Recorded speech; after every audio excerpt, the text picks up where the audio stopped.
Okay, so somebody else asked, I heard it's very hard to go up in IB. Most IB analysts never make it to even the associate level. How hard is it to go up in PB private wealth? This is probably one of the best questions that I've gotten it's arguably one of the most common questions that I get.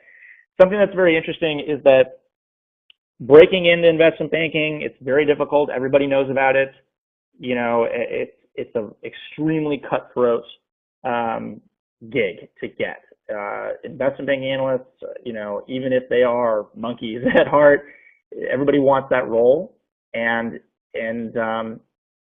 But you know, ultimately, what I think is to be taken away from this is that investment banking may be very, very difficult to break in, and it is. But if you can sustain the hours and the bureaucracy and just, you know, a lot of the work, you'll definitely learn a lot.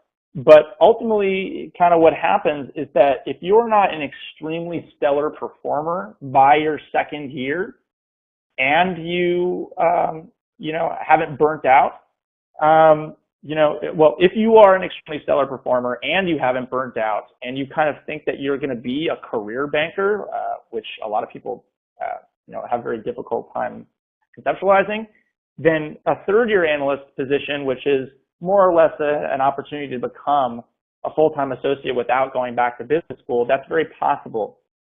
However, it just so happens that a lot of investment banks, especially the name brand ones, you know, middle market or bulge bracket, have these structured 2-year analyst programs because they do like to cycle in analysts and cycle them in and cycle them out. And so even if you're absolutely stellar, you're doing very well in your role, you're producing the best work, and you don't need any sleep to operate, you know, you're just the overall super analyst, even then it's very difficult to make it. And if you do make it to an associate level, and I have several friends that didn't go to private equity firms, venture capital firms, hedge funds, you know, whatever, or even didn't go back to business school, you know, a lot of them that do matriculate onto the associate level, even then it's still extremely difficult.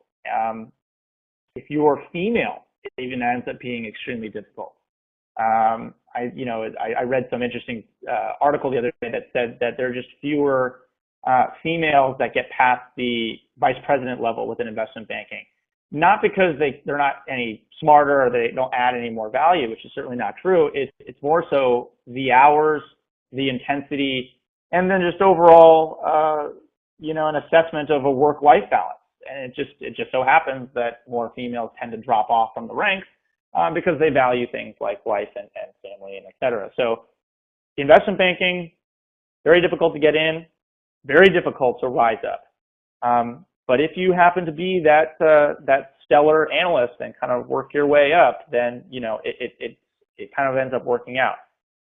On the flip side, although still difficult, but maybe not as difficult, breaking into private banking or private wealth is easier, I will say, than investment banking, probably because it's not as analytically focused up front, and it's probably more sales and more fit associated.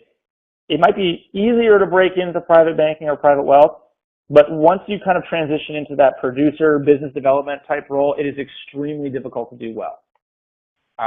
If you think you can network and pick up the phone or not pick up the phone and go out and within your community and you can build 100, 200, up to $1 billion of assets, and you think that's very easy, I'd love to see you try, because it's a lot of people think that it's easy, that you're just playing golf and you're hanging out, and you know, and a lot of that actually is true, but you'd be surprised that once you kind of get into that post-MBA typically role where you are a business development type banker associate where you're starting to build your book of business, those first 5 to 10 years, I see associates in my office all the time working from 6 until 9, 10 o'clock at night, sourcing, you know, new clients and prospects, and it's extremely difficult. So although I'd like to argue very much that investment banking is hard to break into, you kind of put in your time and hopefully you don't burn out and you play the politics correctly.